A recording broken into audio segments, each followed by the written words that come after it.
Hi guys, may gabi, good evening sa tanan, good morning, o good afternoon, o isang oras man. No, kay kabalo ko nga lahi tag oras. Kabalo ko ato mga OFW daghan nagkalat no. So wa ta kabalo kung isang oras dito sa ila. So maong may gabi, may buntag, mayong udto sa tanan. Please na lang ko i-share guys kay kini bang makaasawa ka og kuan bitaw kani afang. Ay lahi jud sila no. Kuan kita nga mga Pilipino, naayod sa to ang dugo, o naayod sa to ang kultura, kani bitawng family oriented sa ilahan no, lahi ra jud sila, lahi ra jud kani mo daw akong bana kuan kana bang nagsakit mo gud siya karon. So na siya duha ka anak pero dili pod kuan, dili ba sila in good terms. So no, nag-aaway sila butoy bisag lagi ra ta sila mag-aaway man gihapon mga panuhakan ambot ngano jud ni sila nya dili sila ba pareho sa tuwa kita kung atong amahan o ginikanan nato na sa layo kanang mabalaka ta no. Ang ihang mga anak mo as in wala jud feeling na ko di wala na sila nabalaka. So katong niaging adlaw is na limit mo akong bana nya nag-post ko wala daghan kong uban no. So nag-post ko sa akong FB nakita sa iyang youngest na anak o nya ganina nag-chat sa kuha namusta sa ilang papa no, sa ilang amahan kung saan na nakita daw nila akong post.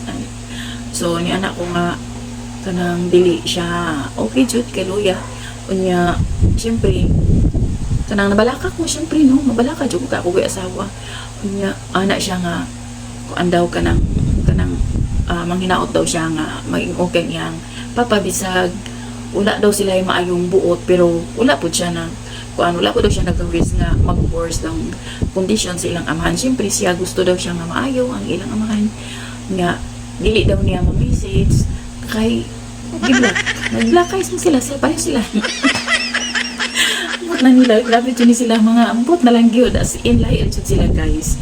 So manang nakaingon ko no anak siya sa kuha nga kanang kuan daw kanang i-update daw na ako siya from time to time. Wala may problema sa kuha pero na lang yun ako isabat sa akong bana kaya balo kung masuko siya kaya niingon na ba yun siya nga dili na gyud daw magpunta dito sa iyang anak pero dili mo good pwede nga dili na ako sila yung siyempre anak bisag magkinahon sa anak bayasat sila. So na po sila katungod hindi na makabalo sa sitwasyon sa ilang amahan.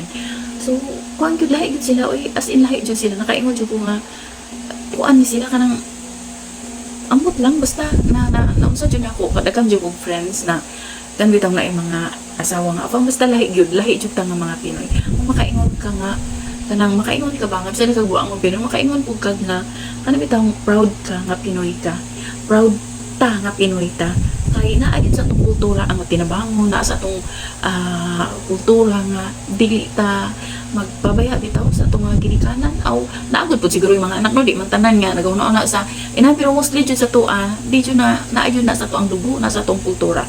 So katulad guys nag-share agud ko usay kalahian dako kayo kalahian sa kanyang mga foreign nationals o sa ato ang mga Pilipino. So katulad guys thank you for watching, bye, God bless everyone.